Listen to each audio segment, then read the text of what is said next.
গ্রাহকের কাছ থেকে কেটে রাখা করের টাকা রাষ্ট্রীয় কোষাগারে জমা দিচ্ছেন ৮ ব্যাংক ও আর্থিক প্রতিষ্ঠান, যেগুলোর কাছে এনবিআর এর পাওনা ১৩৫০ কোটি টাকা। এর মধ্যে রয়েছে সদ্য একীভূত হওয়া ৩ প্রতিষ্ঠান, ফার্স্ট সিকিউরিটি, এক্সিম ও ইউনিয়ন ব্যাংক। টাকা না দেওয়ার পেছনে আর্থিক সংকটকে অজুহাত হিসেবে দেখাচ্ছে প্রতিষ্ঠানগুলো। তবে বিশেষজ্ঞরা বলছেন, পাওনা আদায়ে কঠোর হতে হবে এনবিআরকে। বিস্তারিত জানাচ্ছেন মইনুল হাসান। ব্যাংক ও আর্থিক প্রতিষ্ঠানে গ্রাহকের জমা রাখা আমানতের বিপরীতে মুনাফার একটু অংশ কেটে রাখা হয় উৎসে কর হিসেবে। পরে বিধি অনুযায়ী যা জমা দিতে হয় রাষ্ট্রীয় কোষাগারে। তবে ঢাকার করঅঞ্চল ১-এর আওতায় থাকা ৮ প্রতিষ্ঠান এই অর্থ সংগ্রহ করলেও তা জমা দিচ্ছে না এনবিআরকে, যেখানে অজুহাত হিসেবে দেখানো হচ্ছে চলমান সংকট।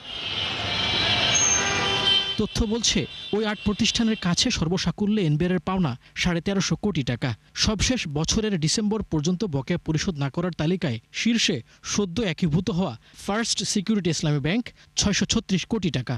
এরপর এক্সিম ব্যাংক ৪৩৯ কোটি টাকা, আর ইউনিয়ন ব্যাংকেও ১৮১ কোটি, যার সবগুলোই এখন কার্যক্রম পরিচালনা করছে সম্মিলিত ইসলামী ব্যাংকের আওতায়। আর বাংলাদেশ কমার্স ব্যাংকের বকেয়া ৩২.৫ কোটি টাকার উপরে। বিষয়টা আমার নলেজে দেয়নি এখনো, তবে আপনি বলছেন ভালোই হয়েছে, আমার জন্য থ্যাংক ইউ। আমি এটা একটু খোঁজ রাখবো। শোধ তো আমাদের করতেই হবে, এটাই স্বাভাবিক। গ্রাহকের কাছ থেকে টাকা যেটা নিয়েছি সেটা দেওয়ার দিলে হচ্ছে একটাই কারণ, যে আমাদের লিকুইডিটিতে কিছুটা সময় ক্রাঞ্চ ছিল। যখন ৫ই আগস্টের পরে তখন তো ডিপোজিট গুলি অনেকে উত্তোলন করে নিয়ে গেছে না, অনেক টাকা, সেই কারণে এটা ডিলে হয়েছে দেওয়ার জন্য। ব্যাংকের বাইরে বেশ কয়েকটি আর্থিক প্রতিষ্ঠানও জমা দিচ্ছে না কেটে রাখা উৎস করের টাকা, যার কয়েকটি বিলুপ্ত হওয়ার প্রক্রিয়ায়। ফলে এসব অর্থ আদায় নিয়ে রয়েছে আশঙ্কা। এর মধ্যে ফার্স্ট ফাইন্যান্সের কাছে প্রায় ৩৫ কোটি, বাংলাদেশ ফাইন্যান্সের কাছে ১২ কোটি, আভিবা ফাইন্যান্সের বকেয়া ১০.৫ কোটি টাকা। ১০০ টাকার জায়গায় আমি হচ্ছে ১০ টাকা ট্যাক্সের জন্য রাখছি, ৯০ টাকা হচ্ছে আমি ডিরেক্টলি কাস্টমারকে পেমেন্ট করছি। এটা হচ্ছে জমা দেওয়ার কথা। এখন জমা দিতে গেলে যেটা হচ্ছে আমার এডিকুয়েট ক্যাশ ফ্লো হলে দেন আমি হচ্ছে প্রপারলি 100% হয়তো দিতে পারি না বা ইয়েফের। এই হলো ফ্যাক্ট। তো ওইটা আমরা ট্যাক্স অফিসের সাথে নিয়মিতভাবে আলাপ আলোচনা করতেছি। বিশেষজ্ঞরা বলছেন, গত ১.৫ দশকে আর্থিক খাতের দুর্বৃত্তায়নের প্রভাবে এমন সংকট। তবে অর্থ আদায়ে কঠোর হওয়ার পরামর্শ এনবিআরকে। বড় কারণ হলো এই দেয়ার সক্ষমতাটা তারা হারিয়ে ফেলেছে দুর্বৃত্তায়নের কারণে। এই সমস্ত ব্যাংক্রাপ্ট প্রতিষ্ঠানগুলোকে তো আমরা একটা নিষ্পত্তির দিকে নিয়ে যাচ্ছি। ৫টাকে একীভূত করে একটা ব্যাংক করা হয়েছে। সেখানে পরিশোধের একটা পলিসি করা হয়েছে যে কারা আগে টাকা পাবেন। কাজে এনবিআরকে যেটা এখন থেকে সময় বাঁচানোর জন্য এটা করা দরকার, যে ঠিক আছে আপনারা তো এখন ব্যক্তিদের দিচ্ছেন, কিন্তু ধাপে ধাপে তো সব পাওনাদারের পাওনাটা পরিশোধ করতে হবে। তো সেটা নিয়ে ট্যাক্সের ক্ষেত্রে বাংলাদেশ ব্যাংকের অবস্থানটা কী হবে? উৎসে কর না দেওয়ার তালিকায় আছে বেসরকারি ন্যাশনাল ও পদ্মা ব্যাংক সহ বেশ কিছু প্রতিষ্ঠান, যারা বাড়তি সময় চেয়ে চিঠি দিচ্ছে এনবিআরকে। মইনুল হাসান, ৭১, ঢাকা। দর্শক, কর ব্যবস্থাপনা ও সম্পূরক শুল্ক নিয়ে সেমিনারের আয়োজন করেছে গবেষণা সংস্থা পিআরআই। আমরা সরাসরি চলে যাচ্ছি সেখানে। To come to a point that where increasing the policy or restructuring the policy is not always helping to get revenue growth, but working closely with NBR, what I understood that they are trying their best, they are working hard on everything, they do not want to put pressure to any company, and we should also support them. Thank you. Thank you. Thank you. Thank you. I would like to believe that they don't have to put pressure on anyone, company or individuals. No. So they should have a system, a policy. The structure of taxes should be, as mentioned, simple, transparent, not complex. And then we have all in complexity এবং এসব pressure দিয়ে তো revenue পাওয়া যায় না। মানে 6.6% of GDP, that is the latest calculation of our tax GDP ratio. You can't get worse than that. এর চেয়ে খারাপ আর হওয়ার সম্ভব না। সো এখন আমাদেরকে উপরে যেতেই হবে. It has to happen. Okay. So anyway, I think we've had a very rich discussion. Mr. Hafiz Chaudhry has some observations. So let's go to Mr. Hafiz Chaudhry. Yes, you're welcome. And after that, we will pass on to our chief guest and special guests. Okay. Thank you. Thank you very much for দর্শক, কর ব্যবস্থাপনা এবং সম্পূরক শুল্ক নিয়ে PRI একটি seminar চলছিল, আমরা সরাসরি ছিলাম সেখানে। 5 ব্যাংক একীভূত হওয়ার পর এবার বন্ধ হচ্ছে বেসরকারি খাতের 6 আর্থিক প্রতিষ্ঠান। বাংলাদেশ ব্যাংকের এমন সিদ্ধান্তে আতঙ্ক ছড়িয়েছে প্রতিষ্ঠানগুলোর আমানতকারী, বিনিয়োগকারী ও কর্মীদের মধ্যে। তাদের অভিযোগ, লুটেরাদের আড়ালে রাখতেই প্রতিষ্ঠানগুলো বন্ধ করে দেওয়া হচ্ছে। কেন্দ্রীয় ব্যাংকের এমন সিদ্ধান্ত থেকে বেরিয়ে আসার তাগিদ দিয়েছে পুঁজিবাজার বিশেষজ্ঞরা। বিস্তারিত মেজবাহ হাসানের রিপোর্টে। বেসরকারি খাতের রুগ্ন আর্থিক প্রতিষ্ঠানগুলোর অন্যতম ইন্টারন্যাশনাল লিজিং অ্যান্ড ফাইন্যান্স। রাজধানীর বিজয়নগরের প্রধান কার্যালয়ে নেই তেমন কোনো ব্যস্ততা। 2-4 কর্মী থাকলেও সময় কাটে অলসতায়। একসময় ভালো আর্থিক প্রতিষ্ঠান ইন্টারন্যাশনাল লিজিং লুটপাট শুরু হয় আলোচিত ব্যাংক খেকো পিকে হালদারের হাত ধরে। বাংলাদেশ ব্যাংকের হিসাবে প্রতিষ্ঠানটির খেলাপি ঋণ ৩,৯৭৫ কোটি টাকা, যা মোট ঋণের ৯৬%। আদায় অযোগ্য হয়ে পড়েছে যার পুরোটাই। শেয়ারবাজারে তালিকাভুক্ত কোম্পানিটির লভ্যাংশ দেয়নি 1 দশকের বেশি সময় ধরে, ফলে শেয়ার দর নেমেছে 59 পয়সায়। পিকে হালদারের অ্যাসোসিয়েশনের বিভিন্ন মামলা যখন করতে যাচ্ছি অর্থ ঋণে, তখন বলা হচ্ছে যে ফান্ড ক্রাইসিস, ফান্ড নাই। বিএমডি সাহেব, মশিউর সাহেব বলছেন মামলা করা যাবে না। ইন্টারন্যাশনাল লিজিংয়ের মতো ভঙ্গুর পরিস্থিতি first finance, premier leasing, first finance, Aviva finance ও পিপলস লিজিংয়ের। তাই এসব প্রতিষ্ঠান বন্ধের সিদ্ধান্ত নিয়েছে কেন্দ্রীয় ব্যাংক। যারা ঋণ খেলাপি তাদেরকে নীতি সহায়তা দেওয়া হচ্ছে, অন্যদিকে আমাদের মতো কোম্পানিগুলোকে বন্ধ করে দেওয়া হচ্ছে। First step Bangladesh bank, second step board, third স্টেপে এসে আমাদের এই ফার্স্ট স্টেপ, সেকেন্ড স্টেপ এসে আপনি এসএসসি পরীক্ষা দেন না, পাশ করেন নাই, আপনার এই মাস্টার ডিগ্রি পরীক্ষা বসাই দিয়েছে গভর্নর স্যার।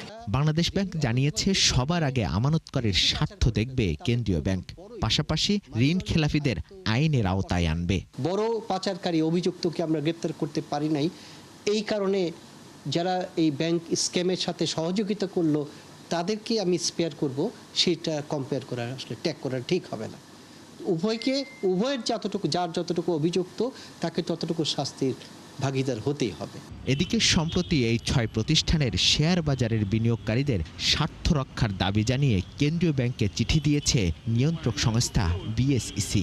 খাত সংশ্লিষ্টরা বলছেন, শুধু চিঠি দিয়েই দায় এড়াতে পারে না কমিশন। বিনিয়োগকারীদের স্বার্থ রক্ষায় নিয়ন্ত্রক সংস্থাকে কার্যকর পদক্ষেপ নিতে হবে। যারা চুরি করেছে তাদেরকে ধরেন অবশ্যই, কিন্তু বিনিয়োগকারীদের কাঁধে সব দোষ দিয়ে দিচ্ছেন কেন শূন্য করে? এরা অবান্তর কাজগুলো করছে। আমি এদের সাথে মোটেই একমত নই। প্রাথমিকভাবে 20টি ব্যাংক বহির্ভূত আর্থিক প্রতিষ্ঠান বন্ধের আলোচনা ওঠে, তবে শেষ পর্যন্ত 6টি বন্ধের সিদ্ধান্ত নেয় কেন্দ্রীয় ব্যাংক। মিসবাহ হাসান, 71, ঢাকা। দর্শক, নতুন সরকারের জ্বালানি ও বিদ্যুৎ খাতের চ্যালেঞ্জ নিয়ে সেমিনার আয়োজন করেছে online news portal just energy news. আমরা সরাসরি চলে যাচ্ছি সেখানে।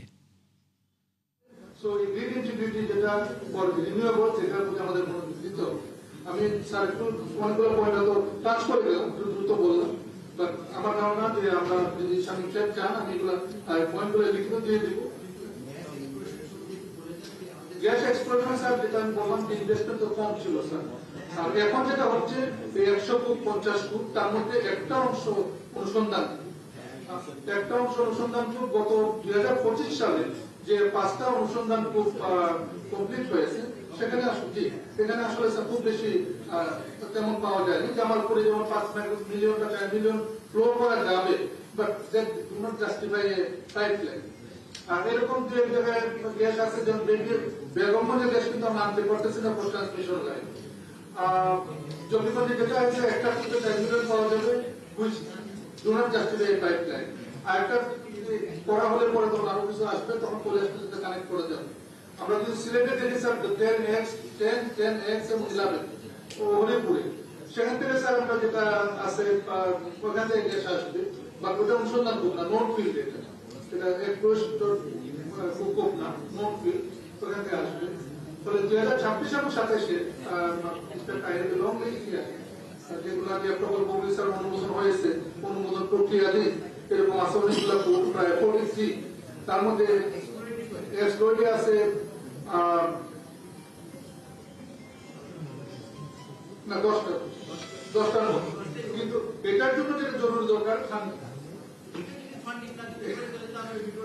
মানে এটা ফান্ডিং এর জন্য কোনো অসুবিধা না হয়, এটা এনশিওর করতে হবে। জ্বালানি বিভাগের বরাদ্দ এটা দর্শক, জ্বালানি ও বিদ্যুৎ খাতের চ্যালেঞ্জ নিয়ে জাস্ট এনার্জি নিউজ একটি সেমিনার আয়োজন করেছিল, আমরা সরাসরি ছিলাম সেখানে। এবার জানাবো স্বর্ণের বাজারের খবর। মাত্র 12 ঘন্টার ব্যবধানে আবারও বাড়লো স্বর্ণের দাম। 5,423 টাকা বেড়ে 22 ক্যারেটের প্রতি ভরির জন্য ক্রেতাদের এখন গুনতে হবে 2,51,184 টাকা।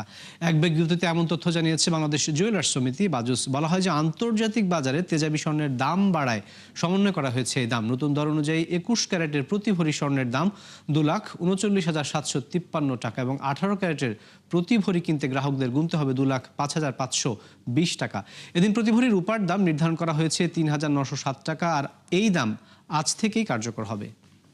টানা 3 দিন পতনের পর বিশ্ববাজারে আবারও বেড়েছে স্বর্ণের দাম, ফলে প্রতি আউন্স পৌঁছেছে $4,835। যুক্তরাষ্ট্রের স্বর্ণের ট্রেডিং এ জামানত বাড়ানোর ফলে মাঝে পতন ঘটে এই ধাতুর দামে। তবে ফেডারেল রিজার্ভে ট্রাম্পের রাজনৈতিক হস্তক্ষেপ এবং ভূরাজনৈতিক অস্থিরতায় কমেনি স্বর্ণের চাহিদা, বরং কেন্দ্রীয় ব্যাংকগুলোর স্বর্ণ কেনা অব্যাহত রাখায় আবারও প্রায় 5% বাড়েছে এই মূল্যবান ধাতুটির দাম।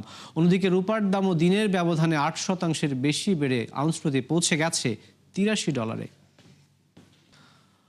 সোমবার ভারতের সাথে বাণিজ্য চুক্তির ঘোষণা দিয়েছেন ডোনাল্ড ট্রাম্প, যার আওতায় দিল্লির শুল্ক হার 50% থেকে 18% নামিয়ে আনবে ওয়াশিংটন। সামাজিক যোগাযোগ মাধ্যম ট্রুথ সোশ্যালে তথ্য জানিয়েছেন স্বয়ং ট্রাম্প। বলা হয় যে শুল্ক কমানোর বিপরীতে রাশিয়ার তেল কেনা বন্ধ করবে ভারত, সেই সাথে যুক্তরাষ্ট্রের পণ্য প্রবেশের পথে বাণিজ্য বাধা হ্রাস করা হবে। ট্রাম্প জানিয়েছেন যে ভারতের প্রধানমন্ত্রী নরেন্দ্র মোদীর সাথে তার ফোন আলাপ হয়েছে। চুক্তির শর্তানুযায়ী ভারত এরপর থেকে যুক্তরাষ্ট্রের তেল কিনবে, খুব সম্ভবত যার সরবরাহ যাবে ভেনেজুয়েলা থেকে। $500 বিলিয়ন মার্কিন জ্বালানি সহ যুক্তরাষ্ট্র থেকে অন্যান্য পণ্য কেনা বাড়াবে দিল্লি। অবশেষে ট্রাম্পের হাত ধরেই ভাগ্য বদলের পথে বোয়িং। বাণিজ্য চুক্তির নাম করে কাতার, দক্ষিণ কোরিয়া সহ বেশ কিছু দেশ থেকে ক্রয়াদেশ পাইয়ে দেন মার্কিন প্রেসিডেন্ট, আর এতেই রেকর্ড বিক্রি করে মার্কিন বিমান নির্মাতা প্রতিষ্ঠানটি। বছরের তৃতীয় প্রান্তিকে যা পৌঁছায় $24 বিলিয়ন। এছাড়া 7 বছর পর প্রতিদ্বন্দ্বী এয়ারবাসকে ছাড়িয়ে গেছে মার্কিন প্রতিষ্ঠানটির ক্রয়াদেশ। বিস্তারিত জানাচ্ছেন নাদিয়া ইসলাম তুলি।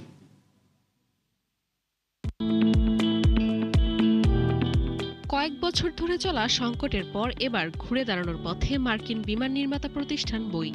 দ্বিতীয় মেয়াদে ক্ষমতা গ্রহণের পর ট্রাম্পের হাত ধরেই বাড়ছে প্রতিষ্ঠানটির আয়। বাণিজ্য চুক্তির নামে কাতার, দক্ষিণ কোরিয়া সহ বিভিন্ন দেশ থেকে ক্রয়াদেশ নেন মার্কিন প্রেসিডেন্ট। এতেই দ্বিগুণ বিক্রি বাড়ে প্রতিষ্ঠানটির। তথ্য বলছে বছরের তৃতীয় প্রান্তিকে প্রতিষ্ঠানটির বিক্রি প্রায় $24 বিলিয়ন। গেল বছরের তুলনায় যা বেড়েছে 57%। শুধু তাই নয়, গেল বছর 600টি বিমান সরবরাহ করে বোয়িং, যা 2024-এর তুলনায় দ্বিগুণ, আর 2018 সালের পর সর্বোচ্চ।